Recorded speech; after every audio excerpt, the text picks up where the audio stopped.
প্রথম আলো এখন পর্যন্ত গত সপ্তাহে নিউজ করেছে, বগুড়াতে একটা ছেলেকে পাঞ্জাবি টাঞ্জাবি পরায়া, টুপি টুপি পরায়া, তারপরে র্যাবের সাথে আইনা মিডিয়ার সামনে ট্রায়াল দেওয়া হলো। কি? সে তার মাকে খুন করেছে, খুন করে তারপরে ফ্রিজের ভেতরে ঢুকে প্রতিটা, প্রথম আলো শুরু করলো, প্রতিটা টেলিভিশন পত্রিকা নিউজ করেছে। মাদ্রাসার স্টুডেন্ট, প্রতিটা বলা ভুল হবে, মানে কয়েকটা বাদে বেশিরভাগ মাদ্রাসার শিক্ষার্থী মাকে 500 টাকার জন্য খুন করে ফেলেছেন, খুন করে ফ্রিজের ভেতরে। কি ভয়ঙ্কর! মাদ্রাসার শিক্ষার্থী, বুঝতে পারছেন? তার 2 দিন পরে দেখলাম ভাড়াটিয়া খুন করেছে, তার মাকে খুন করেছে। এই খবরটা সত্য না। তাহলে এই খবরটা ছড়ালো কে?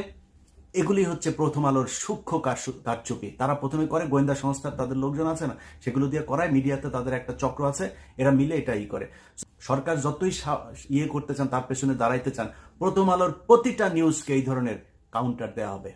বাধ্য হয়েছেন না ওইটা বলতে? কেন করেছে জানেন? এইখানে লোক পাঠিয়েছিলাম বগুড়াতে, ওই ছেলের বাসায়। তো আমার ধারণা